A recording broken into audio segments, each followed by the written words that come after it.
नमस्कार, आप देख रहे हैं टीवी अंग प्रदेश। मैं हूं आपके साथ निशा। एक बार फिर भागलपुर के सुल्तानगंज में अपराधियों ने पुलिस को खुली चुनौती देते हुए स्वर्ण व्यवसायी की दुकान में देर शाम लूटपाट की घटना को अंजाम देते हुए 4 किलो चांदी और 45,000 नगद रुपए लूट कर फरार हो गए। अपराधियों की करतूत सीसीटीवी फुटेज में कैद हो गई है। घटना के बाबत पीड़ित व्यवसायी राकेश कुमार शाह ने बताया कि 3 युवक कस्टमर बनकर दुकान के अंदर दाखिल हुए और धीरे धीरे दुकान की शटर गिराकर दुकान में रखे लगभग 5 लाख रुपए के आभूषण की लूटपाट कर फरार हो गए। यह घटना सुल्तानगंज शहर के सबसे व्यस्ततम कुम्हार गली स्थित मां दुर्गा ज्वेलर्स की है। घटना की जानकारी मिलते ही सुल्तानगंज थाना पुलिस मौके पर पहुंचकर सीसीटीवी फुटेज के आधार पर अपराधियों की गिरफ्तारी को लेकर लगातार छापेमारी अभियान चला रही है। सुल्तानगंज पुलिस को अपराधियों द्वारा पौष इलाके में लूट की घटना को अंजाम देकर दिए गए चुनौती को कब तक अंजाम तक पहुंचाती है, यह देखना शेष रह गया है। रविवार देर रात मधुसूदनपुर थाना क्षेत्र के नूरपुर के वार्ड 3 निवासी जीत राणा पर हुए बमबाजी मामले में आज भागलपुर के सिटी एसपी स्वर्ण प्रभात व एएसपी शुभम आर्या ने मधुसूदनपुर थाना पुलिस के साथ घटनास्थल पर पहुंचकर जांच पड़ताल किए। वहीं पीड़ित से सारे घटनाक्रम की जानकारी ली गई और सीसीटीवी फुटेज भी देखे गए।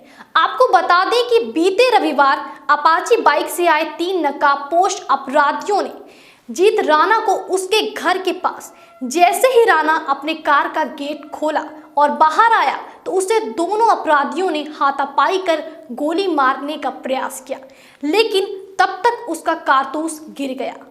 वहीं जब जीत राणा अपराधियों को पकड़ने का प्रयास किया तो जीत को अपराधियों ने धक्का मार गिरा दिया और मौके से बम मार फरार हो गया।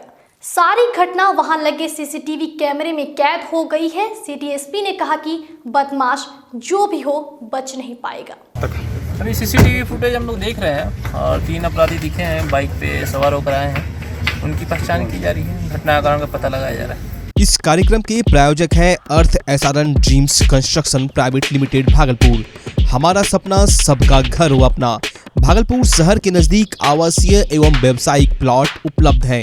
फेस्टिवल ऑफर, बुकिंग मात्र 51,000 में, साथ ही रजिस्ट्री फ्री। कोविड-19 की तीसरी लहर ओमिक्रॉन की आहट के पहले महंगे एम्बुलेंस से बचने और मरीज को बचाने की कवायद भागलपुर से शुरू हो गई है।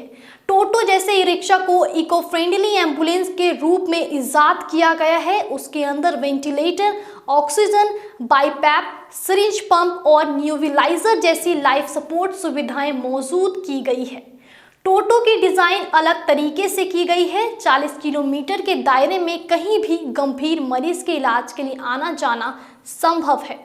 पेशे से डॉक्टर और इंजीनियरिंग ब्रेन वाले डॉक्टर इम्तियाजुर रहमान और डॉक्टर इमराना रहमान ने अपने ऑरेंज हॉस्पिटल इंजीनियरिंग कंसल्टेंसी की मदद से सोलो ई रिक्शा एम्बुलेंस तैयार किया है। फिलहाल लागत लगभग 3 लाख की है। कोरोना की दोनों लहर के दौरान एम्बुलेंस को लेकर जो परेशानी देखने को मिली थी, उससे निजात दिलाने में और गांव के गरीब लोगों को मदद करने में शायद रामबाण साबित हो सकती है। फिलहाल इलाकाई आवाम के लिए advance trauma and multi speciality अस्पताल रहमान नर्सिंग होम की तरफ से नया लोगों ने देखा था भाई मेरे शहर में इस सीरियस मरीज को पलायन करने के लिए, यानी यहाँ से ट्रांसपोर्ट करने के लिए भारी परेशान था। लोग मुँह पैसा ले रहे थे और लाचारी अब देखने लायक थी। पैसा रहते हुए भी आपको एम्बुलेंस की सुविधा उपलब्ध नहीं हो पा रही थी। और एम्बुलेंस था ये कि 4 एम्बुलेंस पूरा शहर को ले रहा था, काम कर रहा था, तो जाहिर है ये प्रॉब्लम होगा। ये लो कॉस्ट वर्जन हम लोगों ने बनाया इसी चीज़ को देखते हुए कि आम लोग, गरीब आदमी को भी ये सुविधा रहे, आसानी हो और इस तरह से एक्सप्लॉइटेड नहीं हो। लोग जो मजबूरी का नाजायज़ फ़ायदा उठाते हैं वो नहीं उठाते। क्या क्या सुविधा होगी सर इसमें? इसके अंदर मरीज़ को लेट के ले जाने के अलावा 3 आदमी के बैठने की सुविधा है, ऑक्सीजन की सुविधा है, वेंटिलेटर लगा सकते हैं, बाईपैप लगा सकते हैं, सिरिंज पंप लग जाएगा और इसके अलावा पानी चढ़ाने के से लेके हर चीज़ का व्यवस्था तो उसके अंदर है ही। जो एक आईसीयू के अंदर होता है वो शायद ज़रूरत से ज़्यादा है। इसमें 3 सिलेंडर का बैकअप है, यानी मोटा मोटी 7 घंटा तक ऑक्सीजन का बैकअप मिल जाएगा। तो एक छोटे से टोटो में जो 40 किलोमीटर के रेडियस में माने आ जा सकता है, उसमें जंबो सिलेंडर के बराबर की ऑक्सीजन की सुविधा मिल जाना ये बहुत बड़ी बात है। और कितने बनाएंगे सर इस तरह का? अभी तो इसको आज चालू कर देने जा रहे हैं अच्छे से, और हमको लगता है कि इसको बहुत जल्दी वो हम लोग 4-5 तो ज़रूर बना लेंगे। लेकिन हम चाहेंगे कि हमारे दूसरे जो भाई बंधु हैं सब लोग मिल के इस पर भिड़ जाएं, और एक लो कॉस्ट वर्जन के रूप में देखते हुए गांव देहात जहां पर से मरीज़ को लाना बहुत बड़ी परेशानी है, वहां पर हर लोग उसको एक्वायर कर लें।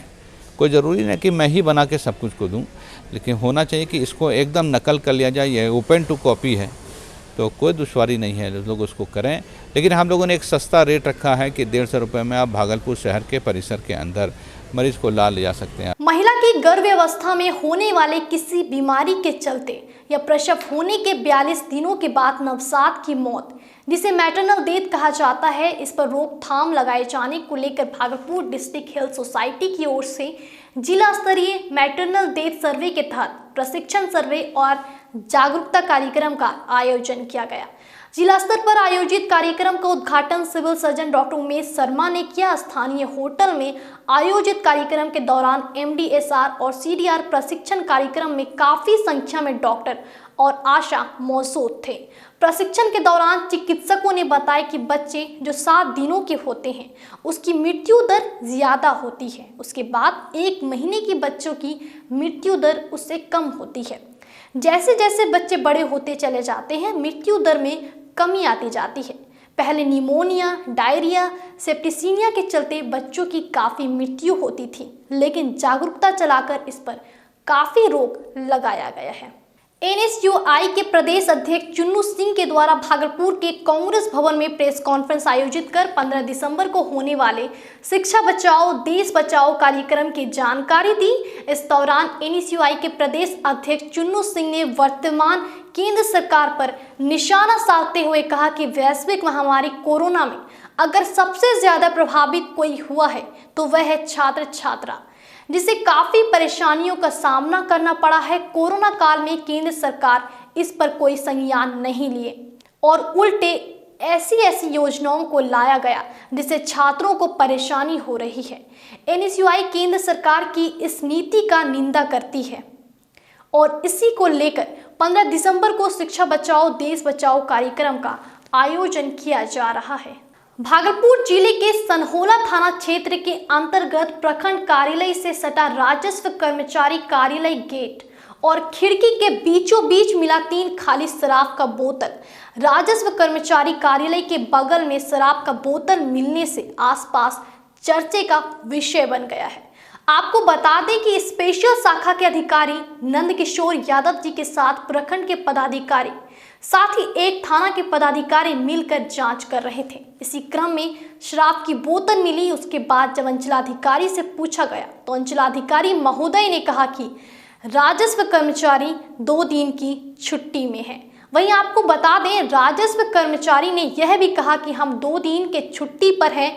मौके पर थानाध्यक्ष राजीव कुमार पहुंचकर तीनों बोतल को जब्त कर थाने ले गए और आगे की कार्रवाई करने का आश्वासन दिया।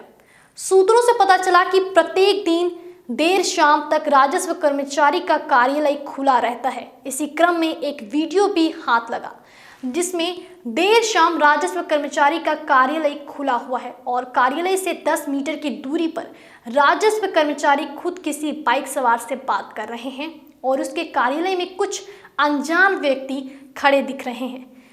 तो यहाँ जांच की विषय यह है कि देर शाम ऑफिस ओवर के बाद कार्यालय खुला रखकर राजस्व कर्मचारी के कार्यालय में कौन काम करते हैं, वह भी कार्यालय से बाहर खड़े होकर मस्ती करते हुए दिख रहे हैं। शहर के कई चौक चौराहों पर SDM धनंजय कुमार व ASP शुभम आर्या के नेतृत्व में बढ़ते कोरोना संक्रमण को देखते हुए एक बार फिर से स्पेशल मास्क चेकिंग अभियान व जागरूकता कार्यक्रम किया गया। मीडिया से बात करते हुए एसडीएम धनंजय कुमार ने कहा कि सभी लोग जान रहे हैं कि कोविड की संख्या बढ़ रही है।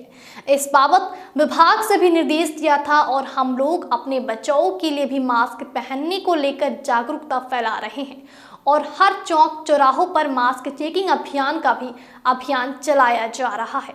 इस स्पेशल मास्क ड्राइव का मुख्य मकसद है अपने और अपने परिवार की सुरक्षा। आज के इस मास्क चेकिंग अभियान के तहत एसडीएम धनंजय कुमार व एएसपी शुभम आर्या ने लोगों से अपील की कि आप बाहर जब भी निकलें बिना मास्क के नहीं निकलें और कोविड-19 के सारे प्रोटोकॉल को ध्यान में रखते हुए ही काम करें।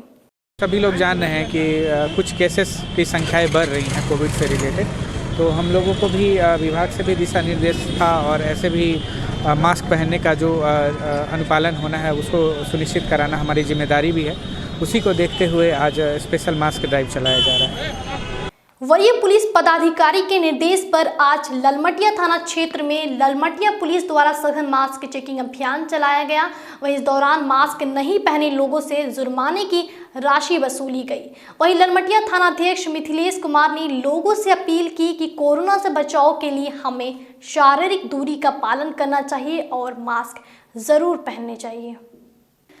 भागलपुर के हनुमान प्रसाद आदर्श उच्च विद्यालय के 1 दर्जन छात्र छात्राएं भागलपुर के जिला कार्यक्रम पदाधिकारी चंदन कुमार के पास पहुंचे, जहां पर उन्होंने बच्चे का एक एक बात सुनकर कार्रवाई करने का आश्वासन देते हुए जिला शिक्षा पदाधिकारी संजय सिन्हा के ऑफिस भेजे, जहां पर जिला शिक्षा पदाधिकारी संजय कुमार ने बच्चों की सारी समस्याओं को सुनते ही बौखला गए और उन्होंने फौरन स्कूल के प्रधानाचार्य को बुलाया। मौके पर पहुंचे प्रधानाचार्य ने जिला शिक्षा पदाधिकारी को बताया कि ये सभी बच्चे हमारे स्कूल के हैं। दरअसल बच्चों ने जो जिला शिक्षा पदाधिकारी संजय कुमार को आवेदन दिया था उसके मुताबिक प्रिंसिपल से सवाल जवाब तलब किया गया। प्रिंसिपल ने कहा कि बच्चों के साथ शिक्षकों ने दुर्व्यवहार किया है, लेकिन बच्चे के गार्जियन समेत उनसे माफ़ी मांगने की भी बातें कही हैं। दरअसल अब इलेक्शन ड्यूटी चल रहा है, जिसको लेकर जिला शिक्षा पदाधिकारी संजय कुमार ने कहा कि चुनाव के बाद उसे सस्पेंड की जाएगी एवं विभागीय कार्रवाई की जाएगी। दरअसल 10वीं क्लास के छात्र हर्ष कुमार को शिक्षकों ने इसलिए डांटा था क्योंकि वह क्लास में मोबाइल चला रहा था। आज के लिए बस इतना ही। मुझे दीजिए इजाज़त और हमसे जुड़े रहने के लिए हमारे चैनल को सब्सक्राइब कर लें और कमेंट कर अपनी राय हमसे जरूर शेयर करें। तो फिर होगी आपसे मुलाकात, तब तक के लिए नमस्कार।